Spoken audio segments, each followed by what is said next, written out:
Good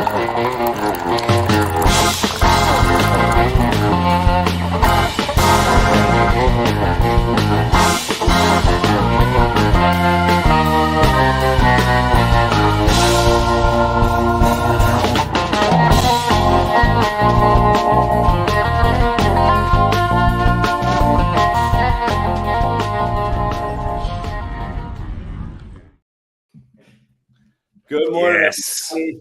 It is. It's 6:30 Central Time from the heartland of America here in Minnesota, and that's Joe. It's 7:30 there. 7:30. That's reasonable. That's right. I'm sitting on a porch in Minnesota. No, wait a second. Yeah. That little plaque, you can't make it out. The little plaque right there. It says Preston, Minnesota. I think there's about 800 people in this town, and I'm at my in-laws' house on their front porch, broadcasting worldwide. Here we go. All right. Here's a question. Sure. Okay. Right out of the gate. Let's do it. Let's get right into the questions. We've talked about what your wife thinks of your ventures.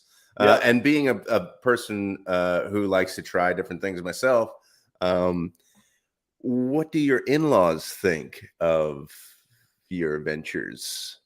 Is that a topic that we need to back off from, or can we talk about this? Oh, we could definitely talk about this. I don't know. We have not. The subject hasn't come up. We've used. They know, and I know they know I know. Because okay, so rewind, because we've all had a lot of action in the past 30 hours. Yeah. So I drove from Jacksonville to Minnesota basically straight on. I couldn't really sleep the night before because I saw that the storm was mushroom clouding, and I still own the house in Jacksonville for another about 30 more hours. Oh my goodness. Yeah. So if Floridians will recall, one of the last storms was projected to hit St. Pete, and at the last moment it took a hard right and it cut northeast, excuse me.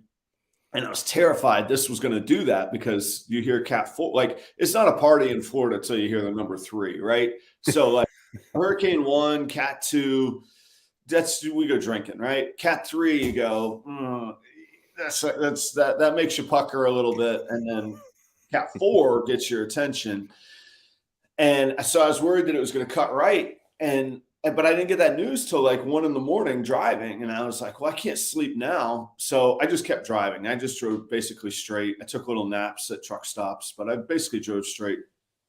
So, and I drove straight to, what this has to do with your question is I drove straight to the farm where the snakes are, with chakra scales. That's Taylor and Danny. I dropped them off, and then I wasn't actually going to get here to this place till later on today. But I was like, man, I got daylight and I'm so tired of driving. I just want to be done. I was like, why don't I knock it out? Let's do this last leg. It's another 3 hours to here. And I did that. So they know that I've been at the other place. They know why. Didn't come up last night. I didn't hang out too long. I was exhausted. I had a beer with my father-in-law. Minnesotans take big pride in their garages. That's where you hunker down, you hang out. That's where the friends come over. Oh. And it's where you drink beer with your son-in-law. So I drank a beer, and then I went to bed, Yeah. Well, you should have an interesting garage once you have it set up. So yeah, they think theirs is neat. Wait till they I was talking with somebody and no. We had I know who it was. We had a little bit of a farewell dinner with some friends in Jacksonville, just another couple. And I was describing retrofitting my basement, which in the context of this show makes great sense. I'm like, yeah, you're gonna go down to the basement. It's sort of kind of unfinished, hard concrete, dimly lit right now. I've got to renovate it, retrofit it all, the snakes. And she stops me. She goes, To most people that sounds like torture. I'm going to put you in the basement with the snakes. Like, no, that's heaven. It's going to be the best place on earth. It's going to be wonderful. Now, obviously, it's cold in Minnesota. There's a big difference in weather there. Yeah. We have hurricane days in Florida. You'll have snow days. Yeah. Are you concerned about the climate for your snakes? Yeah, concern's the right word. I'm not. I have a plan. So one shout out to some real helpful people here. There's a breeder called JSA. That's Joe and Sheena Atchison, and they were really helpful. They were insightful about things I didn't even know about. Like in Florida, we have so much humidity to spare. I don't have to worry about concrete floor, but apparently a concrete floor basement in Minnesota would suck out all the humidity out of the room, and you need humidity for snakes. So like, I need to put down an epoxy sealed floor, which I'm going to do and get a contractor in. I'm going to put in Florida, we just call it heat. I don't know what kind of heat it is. Here we got forced air, we got heat pump, we got burner, you got a boiler, I think so, and a furnace. I'm not sure what we have. It heats. I know that for sure. Yeah. And it is on the house vents, but I'm going to get a heat pump specifically for that room. Okay, gotcha. Which turns out the heat that we have in Florida, that's a heat pump that I have. I think, as I understand it. So I know that everybody that doesn't live in Florida is shaking their head, going, "Man, Adam, how do you make it through 43 years of life not knowing this stuff?" But I don't know. You press a button, thermostat, you have heat. Here, it's a little different, but. So those are the big things: sealing the floor, keeping the humidity, and then of course heat. And the area is big, but it's not. When it comes to a heating space, it's not that big. It's 330 square feet, so it's about a 2-car garage, a little bit smaller. 2-car garage would be right at 400 square feet. So it's pretty much the same space that I had before, but it won't have all my music gear in it. It won't have all the garage storage. It'll just be the snake facility. Gotcha. And when do you have that place? Is it a few weeks here and then you're in? September 15th. So I'm living like just a hobo riding the rails for the next couple of weeks. That's kind of a fun life, though. Yeah, but you're riding it with your in-laws, I guess. Yeah, no, we have a house. They have a house. So we'll be here through. Happy Labor Day, everybody! Through Labor Day weekend, and then we actually have an Airbnb in the town here in the Midwest, in the North. School starts the day after Labor Day. Yeah, squatter. That's exactly right. So school start next Tuesday. So we've got an Airbnb that I think we get into either Sunday or Monday in the town where we'll be living. And so Charlie will start school, and he's got a great imagination, but he like tells stories to fit this mold of whatever, like you could be like, that's a neat yellow car that somebody painted. And he'd be like, well, they got to paint it yellow because it's got to do, they work at the mustard store and they don't want to be seen. Or so, yeah, he'll just make up nonsense that he presents as truth. So I can only imagine the stories on the first day of school between Dad being a snake breeder, us living in town but not having a house, coming from Florida. I guarantee you, he tells he's going to tell them the hurricane went right over our head and we punched that hurricane in the face and then ran away. Is what he's going to tell people. Are you happy that you missed the hurricane? And by the way, there's no damage on your house in Jacksonville, right? None whatsoever. Yeah. Hugely thankful and huge relief. I definitely literally lost sleep going, okay, what's plan B? I get to Minnesota. I'm going to have to hop a plane back on Thursday. Closing is Friday morning. I'm going to have to renegotiate with these folks on any damage because we're not going to be able to get contractors. and need the money from that house to buy the house in Minnesota. And this stuff has to happen because we're already there. Right.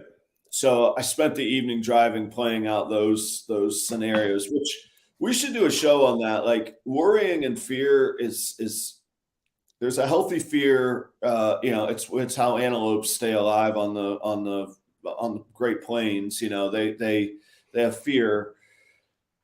So that keeps us safe. On the other hand, most of the things that we fear never come true. And Right. that's all the time. And the amount of time that you spend worrying or being fearful about something is not proportional to the actual events that that are bad for you. No. And usually I'm really good at telling myself that. And so I'm pretty good at putting things away, but more often what I do is I use it as an exercise to play out business scenarios, or what would I do in this case? And I do this sort of, I think it's more constructive than fear, but I do this sort of chess game in my head. And I do that with like negotiations, or I do it with business conversations, or even discipline with my son. All right, well, if his angle or his view is this as a father, here's what I need to explain, or the message I need to get across, kind of thing. But in this case, it was just pure worry. That's all it was. There was nothing. There really wasn't anything constructive from it. So, but the house is great, and it's slated to close tomorrow.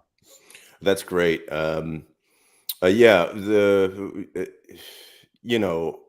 hurricane. So the hurricane. How did you guys fare?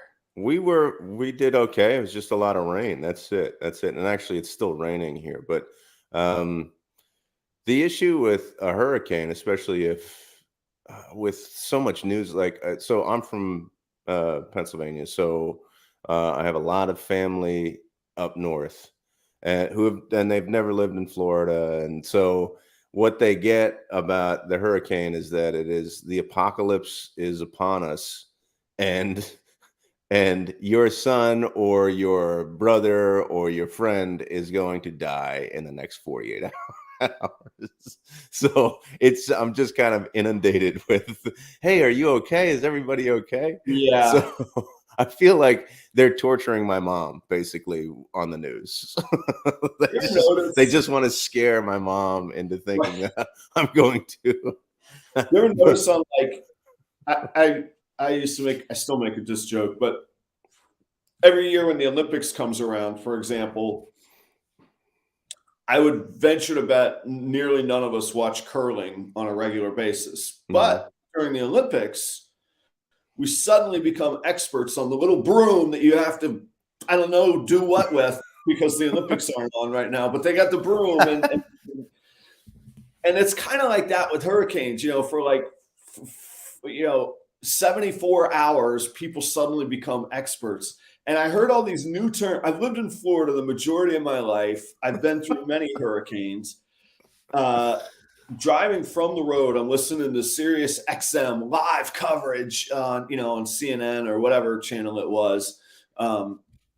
Your coverage du jour, and they're like, you got the super moon attracting the tides, and it's the king tide. I'm like, king tide? I never heard of king tide.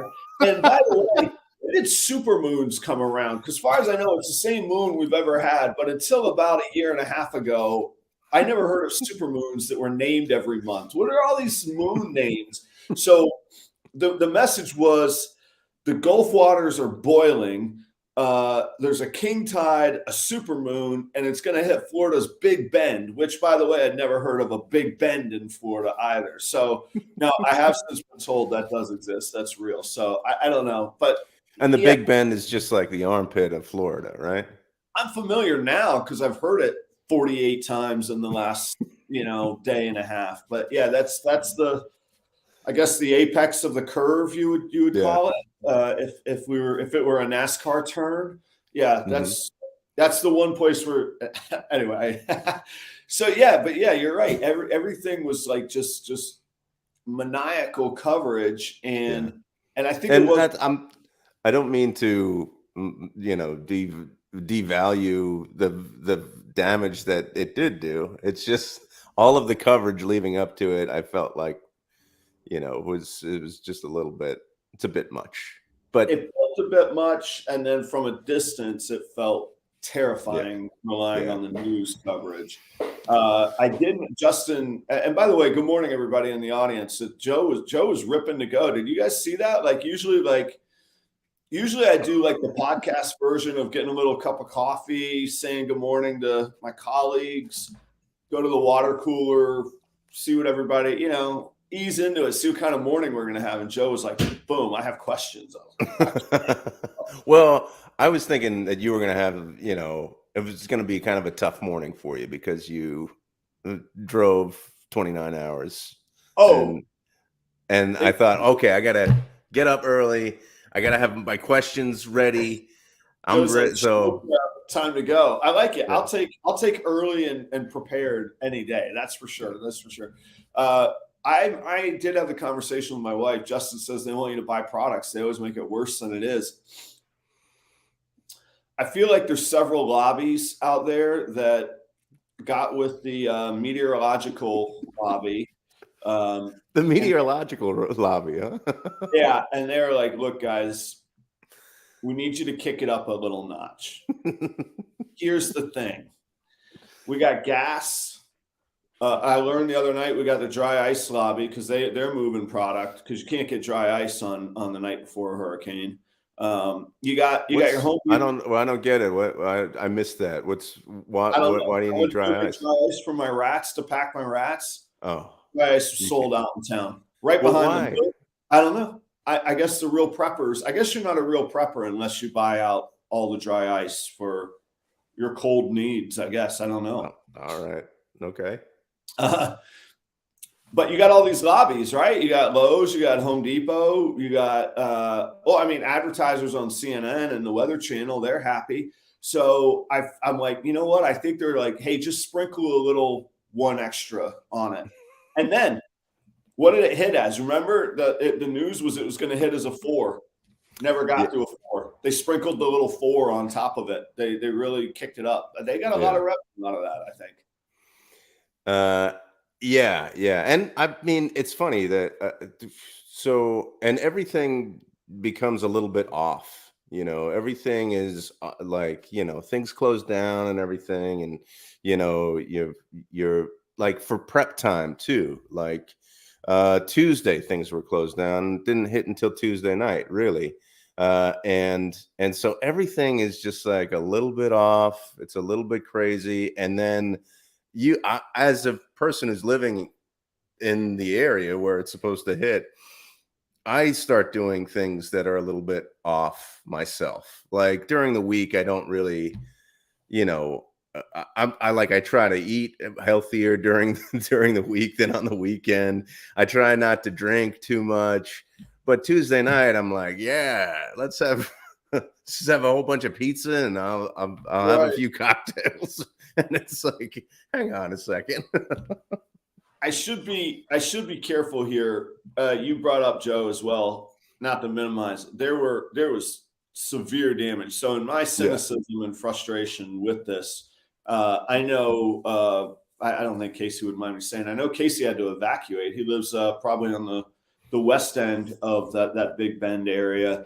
I know that Jeremy Baud faced some flooding, and I believe that the highest of the storm surges in the St. Pete area did not materialize, thankfully. I saw a picture of the pub I play at in Punta Gorda, underwater. It's fine. It's going to be okay. Yeah, and you do this fairly regularly. If you live on the water in Punta Gorda, you build your floors and your building. You basically build it like a drainable swimming pool. But you can't drain it until the water recedes. So there is severe damage. I'm not minimizing it. But in Florida, these are the exercises you go through and the rodeos that you go through.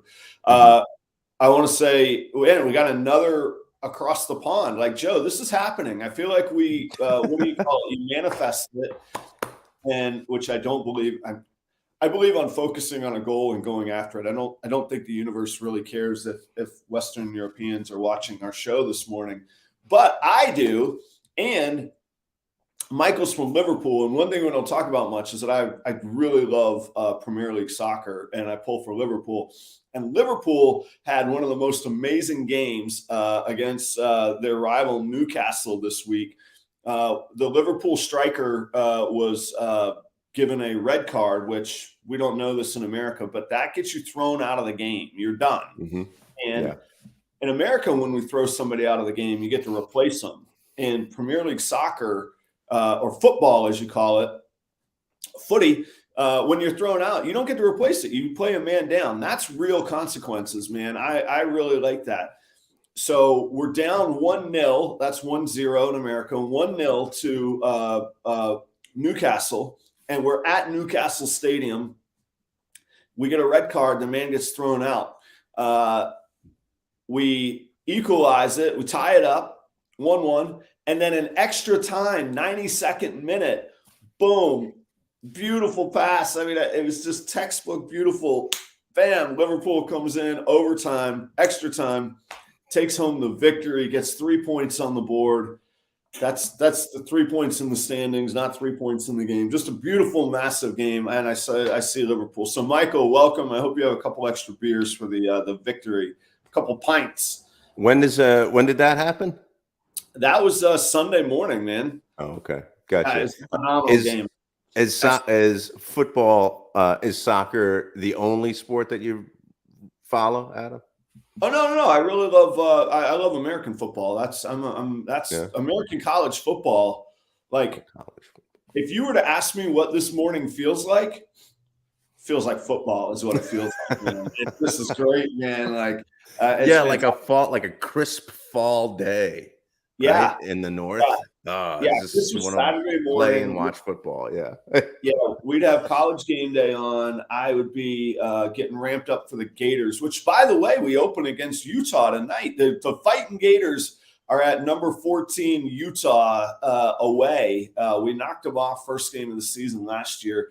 They have not lost at home in 2 years. So big. Who knows? They're probably going to wax the floor with us, but we'll see. I'm excited though. There's a meteorologist here in Tampa he's like a local celebrity, especially when there's hurricanes. Everybody watches, what this guy says. His name is Dennis Phillips, and this is how effective hurricanes can be for people. Is that I went to a Bruce Springsteen concert in February, their first show of the tour, and I was in the pit, so I was really close to the stage, and so there were a few celebrities, like actual celebrities. I really have to interrupt. Oh, he's the blue half of the city. Sorry, you're gonna have to translate that for the Americans. Is that Chelsea? It's not Man City because you're in Liverpool. It must be Chelsea supporter. Well, I take it all back. It was still a killer game for Liverpool, though. Okay, Springsteen concert. I was at the Springsteen concert. I was in the pit. There was a bunch of celebrities. I was like, oh, I know that person, whatever. The only picture that I got was me and Dennis Phillips, the local meteorologist, because I was so excited that I saw him. And I know you don't talk much about this, so I won't name names or get specific. For you to be at a Springsteen concert and the local meteorologist to be the only celebrity picture you get, you do have ties to a member of the band. So yeah, it was the only reason I was in the pit was right. was he had gotten me a ticket. You're like, I got right up front at Springsteen, and all I got was this picture of the meteorologist. Okay, so that way is east. I've learned the sun just popped above the horizon. Yeah, a little different, huh? And all my light plans have gone out the window. 1 second. You're almost in the exact same spot you were before. Yeah, you see though, if I lean this way, it's yeah. Yeah. Okay. So now I wonder if like the internet Google Power algorithm is messing with us. We got somebody from Germany watching this morning too. I think Hey, if look we at just that. see Western Europe over and over, Google's like, boom, let's fire it out. Let's see what's happening. Like, can we, what about Netherlands? Let's just say Netherlands over and over and maybe Netherlands. Amsterdam. Netherlands. One thing that is a little different that I've tried to do over the past 5-6 shows that we've done so far Yeah. is I try to have a different hat every week, and I try to have a different coffee mug every week. Okay. All right. This is the first week though that of repeats. So I've worn this hat before, and I've had this cup before. Now, do you recognize what this cup is? Well, hang on a second here. I don't, but maybe I will. The Marauders map. No, Yeah. I'm not familiar. Anybody? Look, I'll take a sip. Oh, I see. Yeah. Okay.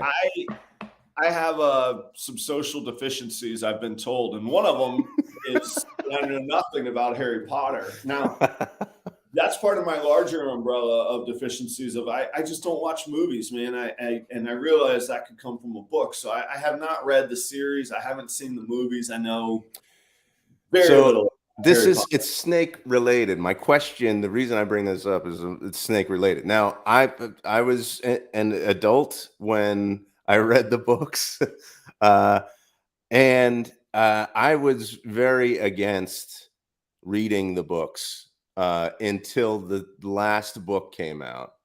Okay. And there were people lining up outside of a bookstore for the release of a book. And I thought, I got to see what the hell's going on. In the 21st century, I think, right? Yes. Yeah.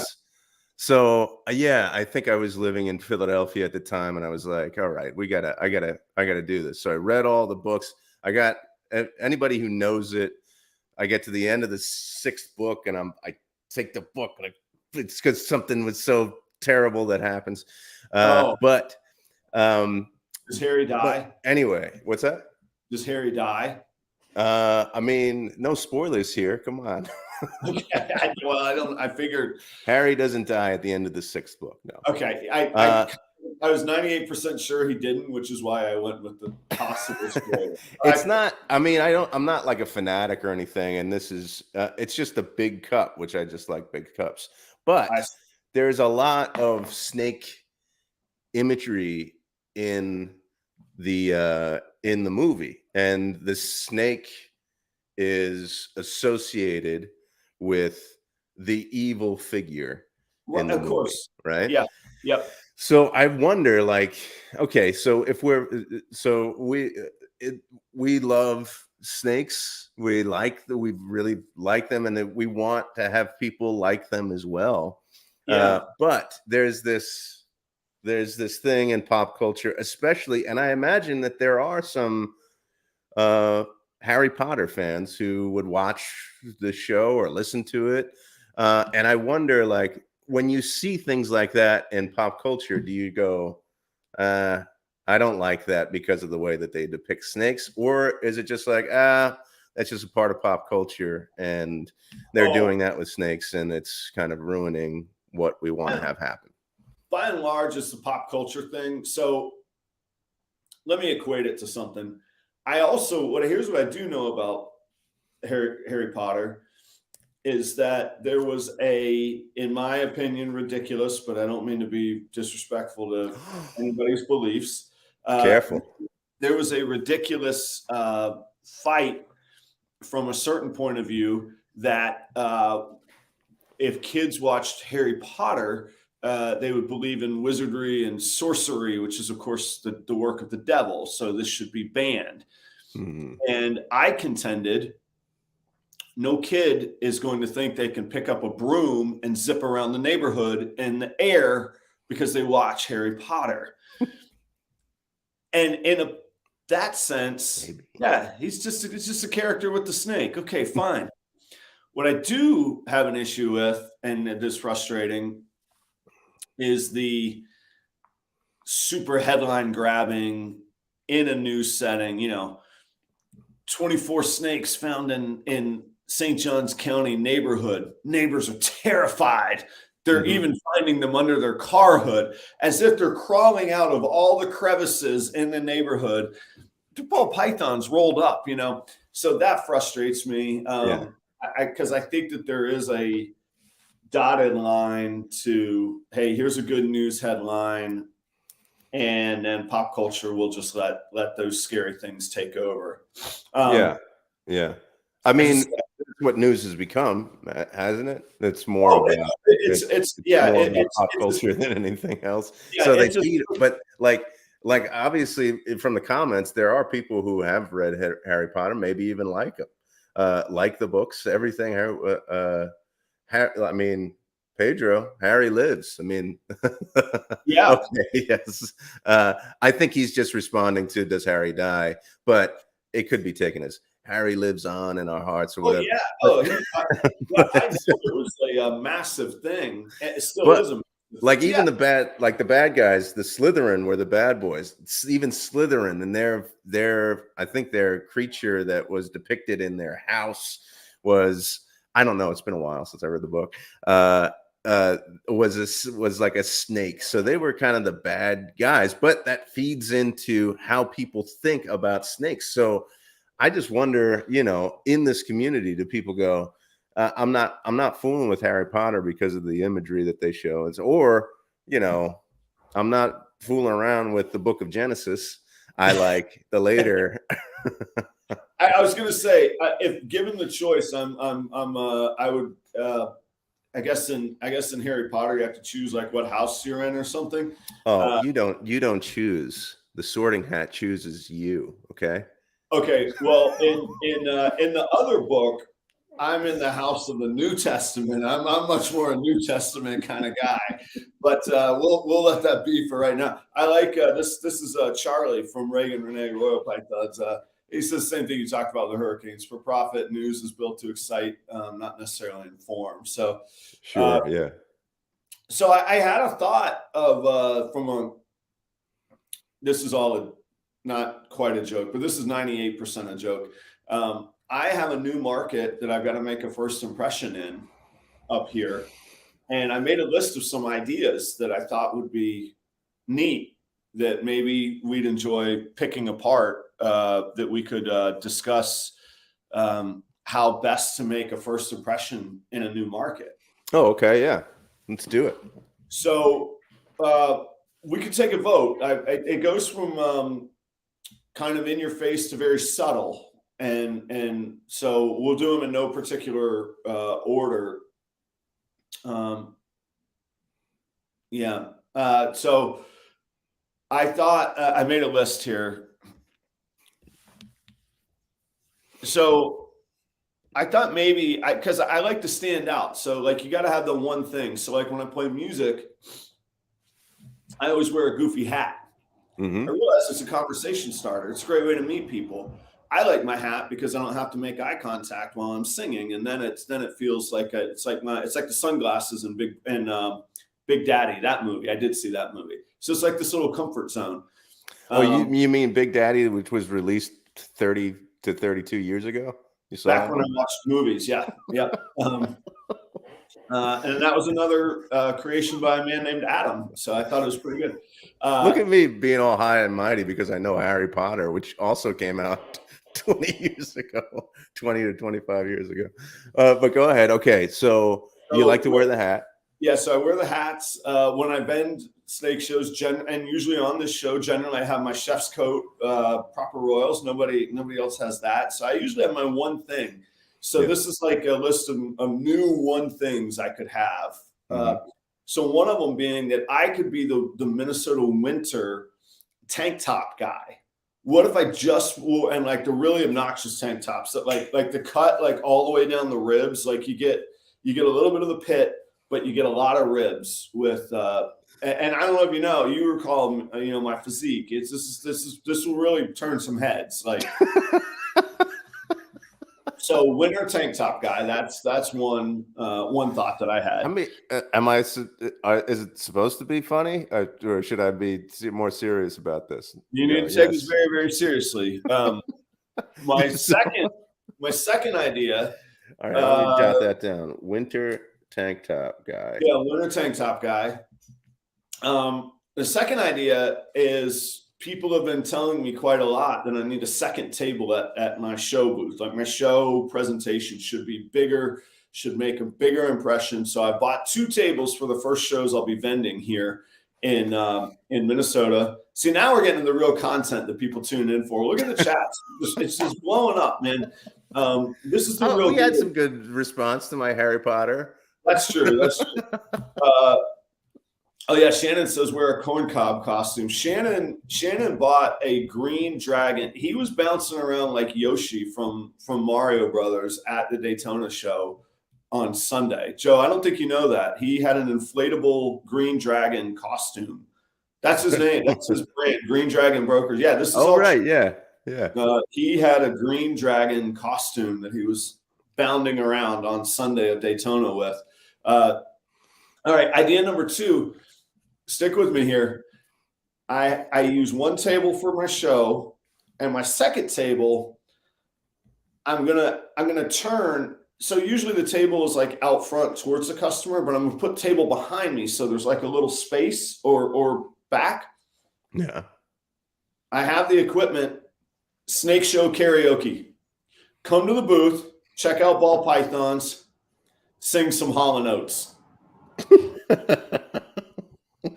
Could you imagine if I did that with a straight face? Like, I wonder how long I could pull off Snake Show karaoke at like the reptile show before they would kick me out. Like, what a great episode to actually do it, right?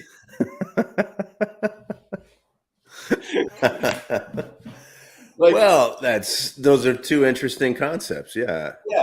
Like, oh man. And it would only be for the years of like 76 to 83. I mean, Paradise by the Dashboard Lights, like how amazing. I mean, at the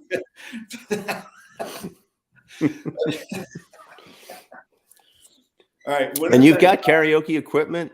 This is what you break that out regularly. Well, no, I have real musician equipment, but I mean, I could plug in a little. You could do it on a laptop. I think you could just download like backing tracks and run them through. You know. Yeah. Snake Show karaoke would be, and you could get discounts for good puns. So instead of Holland, you could be Ballin' Oats. That'd be pretty good. Oh man. You could have the morph puns. We could. I didn't even think about that whole. This is a good idea. This would attract a lot of people to you, right? You just got to get people to your booth. Yeah.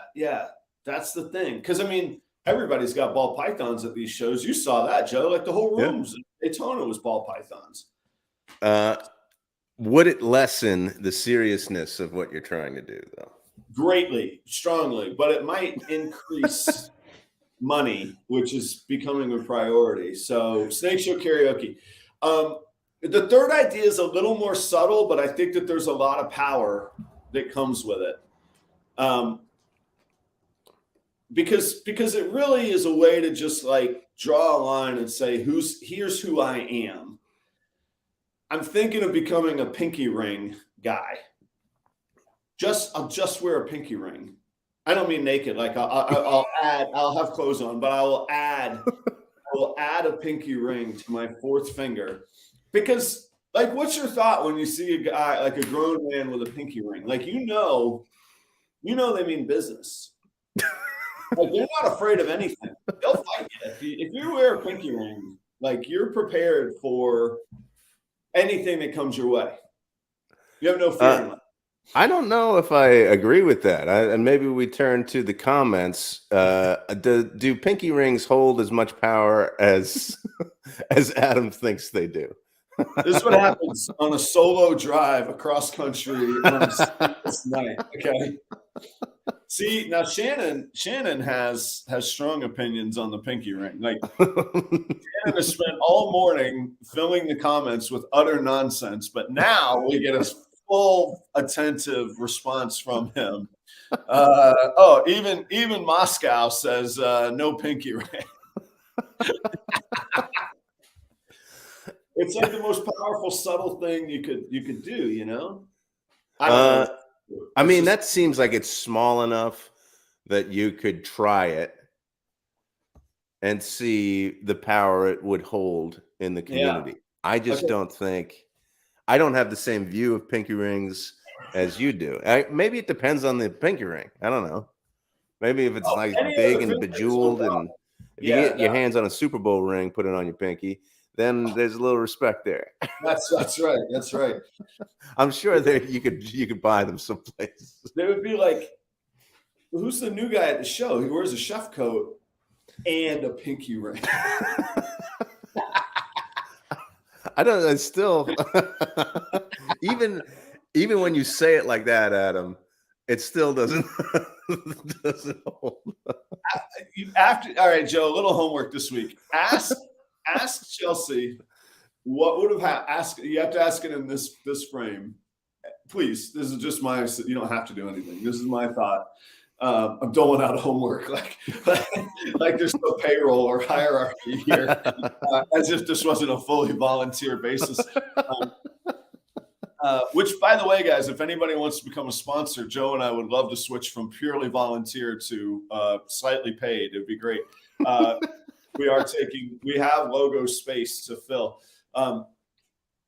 Ask Chelsea with a straight face, what if when we first met, I had been wearing a pinky ring? And just leave it there. Just leave it hanging. Just be like, what do you... When I first met her, if I was wearing a pink... Okay, all right. Right. Have you had this discussion? No, I haven't. No, I have no pinky ring history with Chelsea or with anybody else. I have no idea. No earthly, no. But I bet you wouldn't be in the same home in Tampa together. You think that would have turned Chelsea off, or she would have been intimidated by the pinky ring vibe that I was putting out? I don't know. I don't look. I don't like bifurcating society, but there's two kinds of people in the world: those that wear pinky rings and those that don't. I don't actually fully know the power of what it means to wear one, but I know that you get a binary response to having one on. Do you know, like, when's your first vending? When's your first show in the area? September 24th in Des Moines, Iowa. Okay. That's not a joke. It sounds like it, but it's not. September 24th, Des Moines, Iowa. Show Me Snakes show. I will be there. Okay. Now, do you know the community up there that well? Maybe you got to scope it out first. Maybe there's another guy who has obnoxious tank top and a pinky ring. Maybe. So I got a few opinions there. You only get one chance to make a first impression. You can't be like lay low and then poof. No, like you're in or you're not. You gotta go in. You're in. Well, nobody's got the karaoke thing. That's that's a cool idea, but I don't know if that would be welcomed by the organizers of the. I know, but then I could be you mean the guy that got thrown out for doing Snake Show karaoke? Yeah, I know Adam. Like, yeah. I mean, is there a way that you can do that where the showrunners it's not like a distraction, and the showrunners aren't angry at you? Yeah, I don't know. Well, and that's culturally, the Midwest has a little different stereotype. But generally those are negative. But the Midwest has a very kind stereotype of being, welcoming, almost Canadian-like. They're like the American Canadians in their politeness, kindness, which I enjoy. I value that. So I think they might like quietly be like, "You, Adam, we need you to. Could you bring it down a little bit?" And they do this passive thing. They only tell you like 3/4 of what they actually want. And I know this because this is how I communicate with my wife. she only tells me like half to 3/4 of what she really wants, and often it's in the form of a question, like, do you think anybody might would they want this? Should I sell this? And I'm like, babe, are you asking me if this should be listed for sale? Yeah, go for it. Great. That's fine. So there's this constant, like, almost like passive, like, hints. So I think I would get a lot of hints that it wasn't great. Yeah. Is what would happen. I have a fourth idea though too. This is okay. the final part 4. I'm writing these down so I can go back and tell you no on each of them. So. Which is the correct answer. Yeah, there's no right answer. My fourth idea is both an idea of practicality and notoriety, or a way to gain notoriety. I'd like to buy a used ice cream truck and convert that to my practical show cargo van. I really enjoyed the cargo van and having like all my equipment, very practical van. I could make a little cottage in there, a place to sleep, so I wouldn't need a hotel. And then I would creepy it up. I would make it like the highly questionable ice cream man van. And that's what I pull up the shows in to unload out of. That would be my show vehicle. I could use it for music gigs too, but it'd be less creepy because musicians are weird to begin with, but not reptile people. Not reptile people. They're completely normal. That one didn't seem to hit us hard. I put a lot of thought into this, but yeah, that one didn't hit us hard. So I don't know. I mean, if it's practical and you can do it, it might be something. Now it's the creepy thing that I think. I mean, rolling up in an ice cream truck, you know, that's awesome. That would be great. If you creeped it out, though, yeah, like 19 hours of that on loop. Yeah. I just wouldn't creep it out. That's all. Just fun. Just have fun. Yeah. And if you can put a freezer in there, I mean, you're gonna have a freezer in there, right? Well, that was the other question. Is that the cure to the slow ball python market where you diversify revenue? You know, you sling some astropops while you're there too. Right. And you keep them right next to the rats. That's all, you know. Oh, I could vend frozen rats out of the Hey, that's a great idea. Come on. Yeah. See me in the park, and I wouldn't even have to pay the table fee for the show. This is it. This is the thing. This is going to put you over. I could pull right up next to the food trucks, and it would be like a wink, wink thing. Like if you know, because you can order your astropop, but if you know, then you could be like, I need a bag of mediums. And I'm like, hey, other side, and I just throw them on the back, and we go. Yeah, there you go. Jar here, like it says tips, but that's the rat jar. Just put your money in there, and I'm going to throw it out the back, and there you go. All right, now this has wheels, and this is getting wheels now, man. Yeah. There you go. I was thinking instead of doing instead of it being like undercover, you have one of those. Are there different kinds of rats that you sell? Like, oh yeah, you got fuzzies, hoppers, weens, smalls, mediums. Yeah. You have one of those, like an ice cream truck would have, like pictures of each of the different kinds of rats. Right. Interspersed. What are some other? Oh, you got push-up. You got push-ups. You got astropops. Those chocolate eclair bars. Oh yeah. Yeah. You could. The thing that I always got when I was a kid was the ice cream wrestling. I forgot about that. Yeah, remember? Yeah. And it depicted like a wrestler on the cookie. Yeah. Yeah, that shit was great. Yeah, that could be the cure for the common slowing economy, the slowing ball python economy. Yeah, actually, Jennifer brings up a good point. This thought was actually inspired by Neil Young.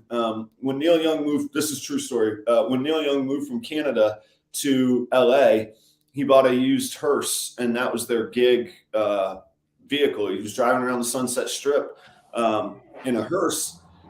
And that hearse, though, and actually, in all seriousness, here's why you need a conversation starter. That hearse, Stephen Stills had caught wind that Neil Young was in town driving around about, and he couldn't connect with Neil Young. They didn't have cell phones and all that in those days. And at an intersection on Sunset, Stephen Stills is trying to cross the road, and up pulls this black hearse, bangs on the window, goes, "Hey, you're Neil Young." He goes, "Yeah." And that is how Buffalo Springfield got started. That's how they true story. That's how they started the band Buffalo Springfield. Other piece of trivia, and you guys could go Google this. This is absolutely true. Neil Young's band in Canada was called the Minor Birds, and that was fronted by a man named Rick James. That Rick James. They were in the same band together. Really? Yep, completely true. So could you imagine? Minor Birds hit it big. Rick James and Neil Young in the same band. So yeah, that is actually what inspired it. And now Jennifer's fiance says he wants to have a hearse that, it's again a practical vehicle, going to turn heads. Yeah. And why not? Those are all the things we look to, right? But the only thing is you're making an impression within the vending community, right?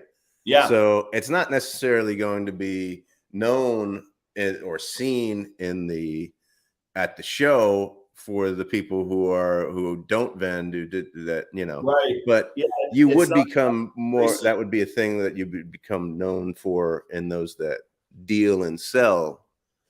Yeah. To get really like business cliche, we could speak to to boost our ego. We could call it, that would be a B2B. That stands for business to business. That would be a B2B impression. What we really want is B2C, business to customer impression.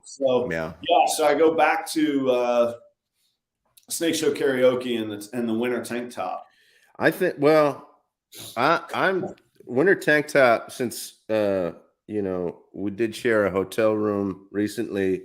I would say no to that. And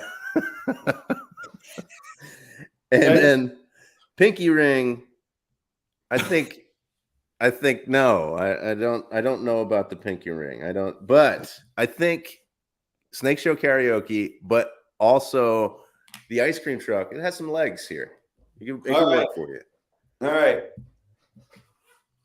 And I know that the ice cream truck would be practical, and like, where do you get your hands on an ice cream truck? I don't know. And I feel like, but I don't. Yeah, I don't know. I got to work that out. I have not actually seen one for sale, but hey, I hadn't seen viewers from Western Europe either, other than, Pedro, which was valuable, but that was only one viewer. Today we had multiple. So maybe the universe will bring it to me. It'll happen. An ice cream truck will just fall into your lap.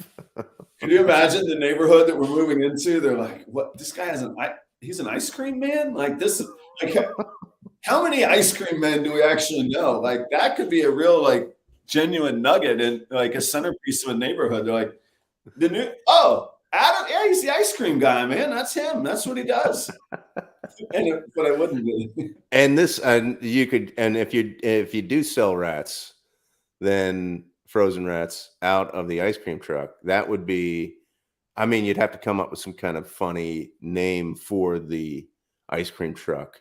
What was the name? It's like Mr. Twisty or something was like the name of an ice cream truck. The ice cream trucks do have names like that, don't they? Yeah. Right. Yeah. So you'd have to, and I'm sure we could get some help from the lovely people who are tuning in on Thursday mornings. Yeah. Well, okay. So, in all seriousness, now that we've gone through that horrid exercise, I am looking forward to making a first impression. So you asked about the scene. There's actually really well-known breeders, and Joe, I'm going to put you on the spot and expose your Jonas a little bit. There's a YouTube channel called Snake Discovery, and they have literally millions of followers. They're the number one or number two like snake content producers. Millions of subscribers.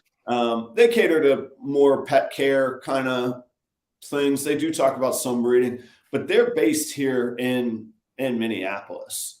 Okay. There's another guy named Dave Kaufman who produces almost like, remember growing up on PBS, there's a show called like Nature or Marty Stouffer's Wild America or whatever. He does those kinds of things with reptile shows and reptile keepers. He's here in Minnesota. Oh, okay.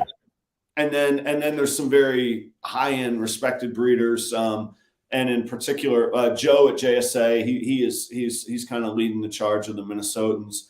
And then in Wisconsin, right across the border, is Garrick DeMeyer. So those are heavy hitters. I mean, for them to be making each of them their respective living in this market tells me there's opportunity. It's just a matter of how much of that market share can I wrest away from the existing producers. Right. Yeah. Well, I mean, you're moving in. Maybe somebody's going, I'm done with the Minnesota weather. I got to go to Florida. So somebody is moving to Jacksonville. I saw earlier here. That was Strictly Strange way at the very, very beginning. I don't know where they're moving from. But yeah, you know what? You're right. That's from a business standpoint. That's a very good point. You know, there's always fluidity in markets, people getting in, people getting out, finding opportunities, you know, leveraging resources, all of those things that we talk about. I heard, and we'll save this for next week or maybe even the week after. Speaking of Charlie at Reagan Renee, he sent me a business, I wouldn't call it a podcast, but a business YouTube video. And it was fantastic, jam-packed, Joe. I'm probably going to send it to you just because you'll probably enjoy it. But there's so much to unpack there. It was a real good kick in the pants as far as focus and getting back to, like, my life has just been a blur of prepping to move and then getting here and sleepless and then Daytona and a hurricane and all of that and all these distractions where, you know, one of the guy's major tenets of his speech was what separates most people from making it and not making it is seriously just the difference in how focused they stay and how on task, so to speak, not to get all boil it down to elementary school, but I really haven't been focused. I really haven't been on task. So that's coming soon. That actually is going to start today because I've got behind the scenes. I've got to line up contractors and things for the new house. Real quick, Leviathan Snakes is you're going to vend St. Louis and ARBC in November. I would like to. I have to see. I have not had much luck in communicating with the NARBC folks just yet. I'm excited to speak with them, and I've tried to speak with them. I haven't heard back, but I will be there. All right, we'll get in touch with them. So yeah, it's on my list. I have a spreadsheet. Let me see here. Hang on a second. NARBC St. Louis is 8 hours away. That's on 11/11. That's on Veterans Day. And there is something in Wisconsin that I have to figure out. It's only 5 hours away, and it's fairly well respected, apparently. It's called Sewer Fest. That's the same weekend. So I am going to look closely at it. It's an 8-hour haul. 8-hour haul, 2 nights of hotel. I don't want to get all nickel and dimey, but that's a lot of money. That's a lot of jacks. I got to think about that. I think it's probably worthwhile and probably what I need to do, but I'd like to find another person to tag with me. So I'm going to give myself a couple weeks to sort that out. But more than likely, Stephen, the answer is yes. I think it's what I'm going to do. There's also a thread in the comments, pancakes with snakes from Shannon's excited about his number 5 item on the list would have been second table serve pancakes at the show. Shannon, if I'm going to sling food for a living, I know a way to do it to make a whole lot more money. I could go back to that. I'm done with the food. I will not be slinging pancakes. Speaking of Midwest people, there's a comedian called Mitch Hedberg. He has a joke about pancakes. They're all exciting at first, and about halfway through, you're like, what am I doing? What am I doing? What am I doing with my life? Yeah. Anyway, there we go. Joe, take us home, man. Oh, yeah. So Steven says the NARBC show, it's $500 for a table and electricity, 8-hour drive each way, 2 nights of hotel. I don't know. 500. So is 500 a big number for a table? Hell yes. Daytona was only 300 a table. Most 2-day shows, I pay $100 for a table. Yeah. Yeah. So yeah. Steep. Yeah, that is steep. I would have to see what I have hatching and what my inventory looks like to see if it makes sense. I'm not going to talk myself out or put myself in a lower tier because I don't believe in that, and I believe I'm a good producer. But that's $1,000 out of the gate that I'm in the hole on before I make a penny. That's a hard sell. Mm-hmm. We'll see. Yeah. Yeah. All right, Joe, take us home, man. Thanks everybody for tuning in. And we will see you next week, hopefully. And keep tuning in. We're gonna keep having these conversations, and I love the interaction with those who are here. It's a huge part of our conversation. Have a great week, everybody. Take care. Cheers, guys.